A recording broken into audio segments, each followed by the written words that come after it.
Okay, I have no idea what this is, but the title alone, it got me engaged. I want some rest. Are we having fun yet? I'm not gonna lie, this actually got my attention. What is this? Bad news Spurs, disgruntled players expose the Popovich era. Okay, so if this isn't satire, this is going to be a really bad argument. We already know. So big shout out to Sam Spawn, who actually sent this to me on Twitter. So I'm not going to show his name or handle or anything because I'm not sure if he's comfortable with it. But dude, thank you for sending this to me nonetheless. All right, so before we get into this, as we always do. All right, Clan the Merch Fan. If you guys want some merch, please head on over to clanthemerchfan.com. I really do appreciate all the love. Good news, this week I actually got all the orders in, so I should be able to send out everything that's been ordered thus far out by Saturday. So, but anyways, if you guys want to support, please head on over and get your merch. And I never said this, but I probably need to. Thank you, Carolina Teague, for shouting me out. She actually did a giveaway over on her Twitter page, but she shouted me out, got a shirt and shouted me out about it. So that Keldon, that is beautiful. But thank you so much for that. I really appreciate it, guys. Go follow Carolina Teague. She's really dope person. All right, so let's go ahead and talk about this. Bad news Spurs. I have not read this whatsoever, but I'm not gonna lie when I say that this title, it got my ooh, what was that? It got my attention. It got my attention. All right, so let's go ahead and read through this. During the Greg Popovich era, the San Antonio Spurs have widely been considered a model organization, and they still are. He didn't say that, I said that. There haven't been many former players with negative things to say about Popovich or the team. Negative headlines about the Spurs are so few and far between that when it happens, it's seen as odd. Okay. In the last decade, however, they've become more common. In the last decade? I don't know. I don't think so. Okay. Let me. I'm just arguing to be arguing. All right. No organization, no matter how storied, is perfect. These few blemishes on the Spurs record over the last 10 years are considerable, though, and they're worth looking at. Okay.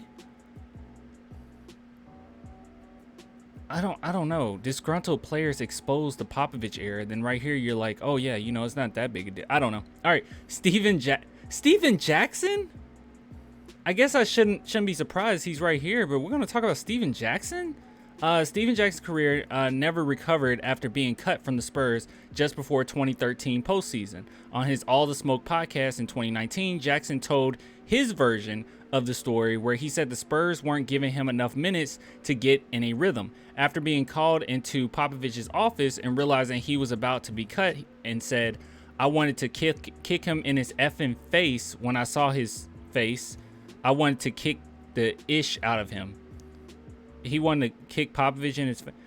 Bro, are we really about to stand up for Steven Jackson? Guys, just for a little context, okay? And if I'm wrong, tell me I'm wrong, okay? But I recall Steven Jackson actually saying that he wanted to play over Manu Ginobili. Like, he said that he deserved more minutes than Manu Ginobili. Obviously, that's ridiculous. Now, Steven Jackson was a good player, don't get me wrong, but Manu Ginobili, he could do so many different things on the court. It made sense for the San Antonio Spurs to pick Manu over Steven Jackson, and he's literally one of the superstars on the team, or one of the stars on the team, that is. Obviously, Steven Jackson, who was more of a role player, wasn't going to be able to take over the minutes over Manu Ginobili. There was no reason to necessarily do that. And, I mean, it shows that we didn't necessarily need Steven Jackson at the time because we won a championship right after. So, like, did it matter? I don't know. I think the team had more camaraderie after Jackson left. And don't get me wrong, he was a beast, okay? The first time around championship run, Steve Jackson was a beast. Don't get me wrong. I'm just saying that at that time, no. Manu Ginobili deserved the minutes. He was just wrong. Steven Jackson was just wrong. Yeah, we won a championship after this. I don't even know why bringing up Steven Jackson is necessary.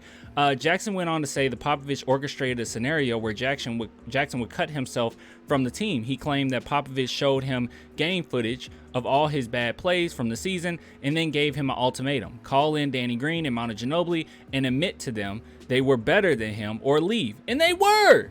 Danny Green and Manu Ginobili were monsters. They were better than him at that point. Like, don't get me wrong, on 2K, like, I kill with Steven Jackson, but in IRL, no, they were better, in my opinion, okay?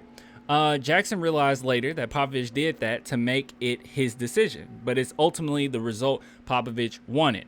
Yeah, it's like, you know, political team camaraderie. Yeah. I can't believe, you know what? I'll be honest with you guys. By him exposing this type of information, yeah, he was never a Spur anyway. Like, I don't know. I don't think this is that like crazy or controversial. I think every team engages in this type of activity in some capacity.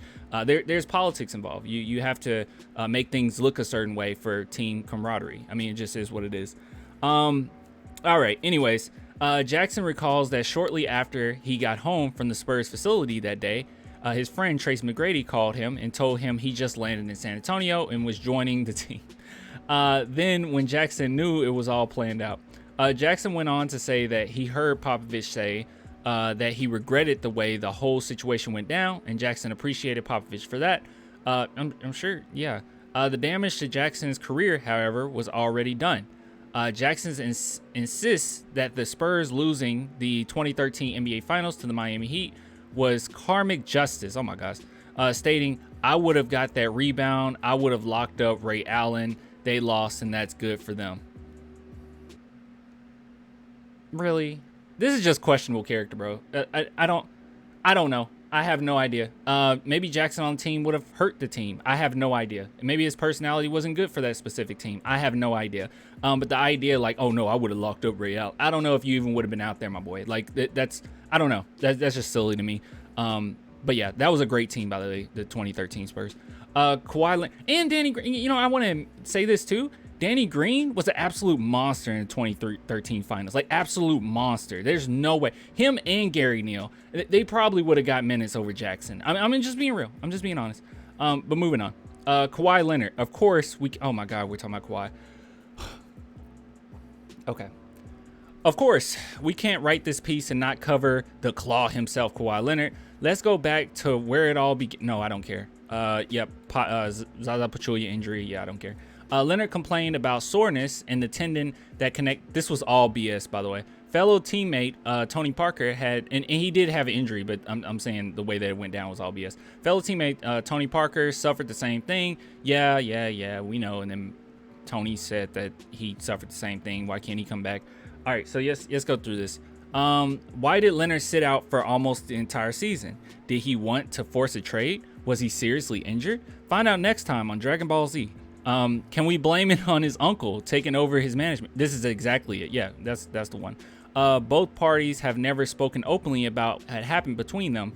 With their respective reputations for privacy, likely they never will. Okay, guys, say that I'm full of crap. Say that I have no idea what I'm talking about. Whatever. I really don't care. I'm gonna be honest with you guys. This is what I've heard.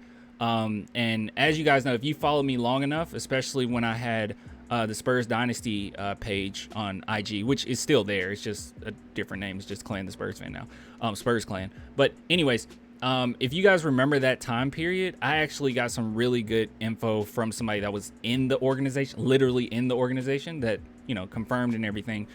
Yeah, it was all Uncle Dennis. Honestly, it was all Uncle Dennis. How everything went down, it was Uncle Dennis. It was people in Kawhi's ear getting him out of San Antonio. I truly do believe that if his family didn't get involved in his affairs, he probably would have still been with San Antonio. There's no weird conspiracy theory. There's nothing like really strange that the San Antonio Spurs did. No, it was just people in his ear that kind of got him out of San Antonio. And as you can see, San Antonio, they were actually the ones that were really pushing Kawhi Leonard to, listen to our doctors and everything and make sure that we take good care of them. That's another reason why having Popovich is very beneficial for someone like Kawhi, because he actually does have injury issues. And you can see that now with the Clippers because he's injured all the time. But with the Spurs, I think they would have took care of him a little bit better. But I truly do believe, and this is just my speculation now, I truly do believe a few years are going to be knocked off of his career for leaving San Antonio and making that decision. But that's my point. Dejounte Murray? Dude, this is wild. This is really wild. First, Steven Jackson was wrong. Danny Green and Manu Ginobili deserved minutes over him. Kawhi Leonard, that was all his uncle. I don't know what the Spurs could have done differently there. Popovich tried to mend that. And Dejounte Murray, the same person who just took blatant shots at the San Antonio Spurs after saying how much he loved Popovich and loved the San Antonio Spurs. Yeah, I don't know. On top of it, Dejounte Murray says these things all the time. Like every time. He does it with relationships. He does it with people that he knows. He does it all the time. He always takes shots at people. On June 29, 2022, the Spurs traded their starting point guard Dejounte Murray to the Atlanta Hawks, while many Spurs fans were sad to see Murray and fan favorite Lonnie Walker part ways with the team.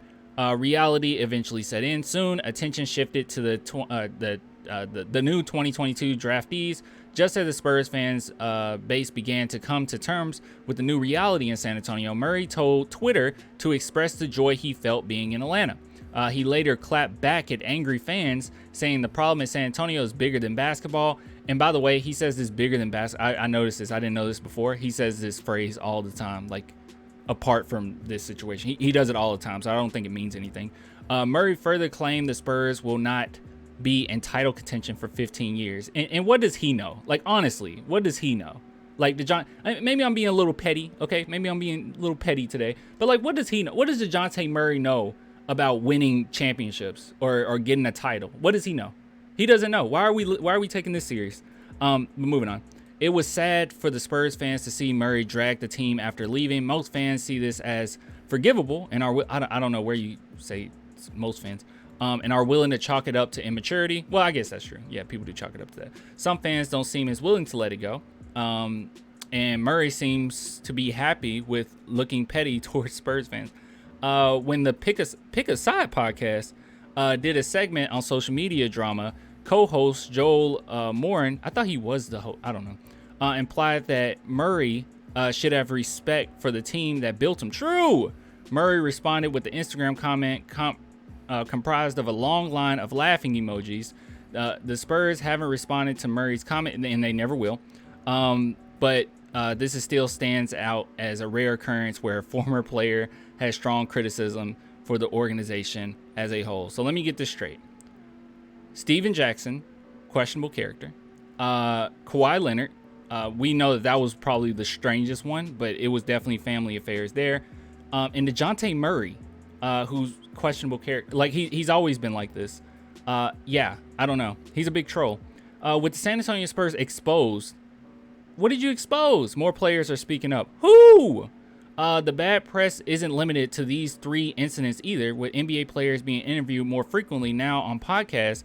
More things will certainly come to light. What are you talking about? Recently, former Spur Vernon Maxwell. Wait. We went over this. Vernon Maxwell, he didn't talk poorly about the Spurs. He was saying that he was wild as a player. He was like, yeah, I was pretty wild. There's no way I could be with Popovich because I was just too wild. Like, I was clubbing, getting in fights all the time, and Pop didn't really like that. I don't think there's anything wrong with that. What are you talking about? That Popovich had a private investigator follow him to make sure he wasn't going clubbing. Well, it wasn't just the fact that he was clubbing. It was that the fact that he was putting the team at risk because he was fighting all the time. It's not entirely fair to claim these players are bad apples. Why not? Or the system is flawed. Okay, I agree with this part, but why can't we? I don't know. I think that is a little fair to say they're just bad apples. I don't know. Some people just aren't a good fit. I don't know. This whole article feel like you're just on the line here. I don't get it. Like the players, Spurs fans aren't expected to be monolithic either. Before the team's 1999 championship, some Spurs fans thought Popovich was running the organization into the ground. From others, Popovich can do no wrong. Now that the team has been out of the playoffs for a few years, more stories will surely resurface. Oh my goodness. As players past and present are more accessible than ever, the Spurs may have a harder time keeping things out of the press as they've grown accustomed to. I don't know. I don't know. I think this is silly. Like, don't get me wrong. I understand the sentiment here. I understand what you're trying to say. But honestly, Steven Jackson is a terrible example. Dejounte Murray is an awful example. And Kawhi Leonard, I mean, I guess, but that's a pretty bad example too, because that was just family stuff. But overall, I mean, if these are only examples you have, and then you label this Spurs exposed and Popovich era, I don't really think so. I mean, this is 3 players out of I don't know how many players have played for the San Antonio Spurs. I don't know. I think that's a little silly. I mean, there's a lot of players come and go with San Antonio, and it hasn't been that many controversial issues ever. I mean, even in the past decade, I mean, we had a couple, maybe, if you want to call it that. I don't think it's that big a deal. I am going to read what Sam Spawn said in his tweet or DM to me, because I think that he summed it up pretty well. All right, so he says, so out of 437, and I don't want to show it because I don't want to show his handle, but out of 437 players that played for the Spurs over the years, because 6 players, excuse me, he forgot Dennis Rodman and Ori, all with questionable character issues, the Spurs get exposed as a badly managed team because of Popovich trying to make some biscuits out of pig poop. Okay. Okay. Every time, every team has problem players. It's what they do with them that makes the difference. Leonard was the one that caught them off guard because it was his uncle, true, that was creating crap. With Dejounte Murray, they saw some character issues that concerned them and dumped him before it hit the media so they could get the haul that they did. I think personally, I think our boy Brian Wright probably never really cared for Dejounte Murray when he took over the reins, but that's my take. The Spurs don't suffer fools. They got rid of them. I can see Murray being a cancer in Hawks locker room. I don't know. I won't go as far as there. Like it started here. You only need to be bitten by a snake once to change directions when you come across another. Yeah, I don't know. I don't know if I won't go that far. I don't know if Dejounte Murray will end up being a cancer with the Hawks. Probably not. He probably fit in right with the players and everything. But honestly, I don't know. And I've said this before. I've said this for years, and people didn't necessarily agree with me. I just don't necessarily know if you can win with a Dejounte Murray, because he's one of those players where not necessarily good enough to be the #1 guy to lead you to a championship. But then at the same time, he doesn't really have the personality where he'll love taking a back seat. There were many occasions throughout the years where it was very obvious the way that he interacted with the other players that he wouldn't necessarily be okay with taking a back seat. I mean, the Spurs sat him for a few games, on the bench, especially even when LaMarcus Aldridge and DeMar DeRozan said that they wanted Derek White to be the starting point guard for the time being because he understood their spots and everything. He was a good facilitator, and they had pretty much, good success previously. So they wanted him to start. As soon as that happened, DJ went straight to social media, started blocking Spurs players, took Spurs point guard and the Spurs out of his bio. Like he obviously got upset. So yeah, it's one of those players where I won't sit here and say, oh, he's a cancer in the locker room. He's just in that really weird place where he's not necessarily good enough to be a star, but he's not like bad enough where you want to put him at the end of the bench or anything. It's a really strange spot, but I don't know. Maybe with the Atlanta Hawks, he'll be willing to take a back seat to Trae Young.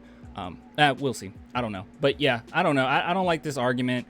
Just a few players. I don't think that sums up to, oh, the Spurs have a problem. I don't think so. I think that's utterly ridiculous. Even with the players we have right now, I have a hard time seeing something controversial come out of Keldon Johnson, Devin Vassell, Josh Primo, even the new guys like Blake Wesley, Malachi, and Sohan. They just have that type of personality where I think they fit right in. And that's the main thing. You need guys that kind of fit in to that culture. And I think we got it. So I don't know. We'll see.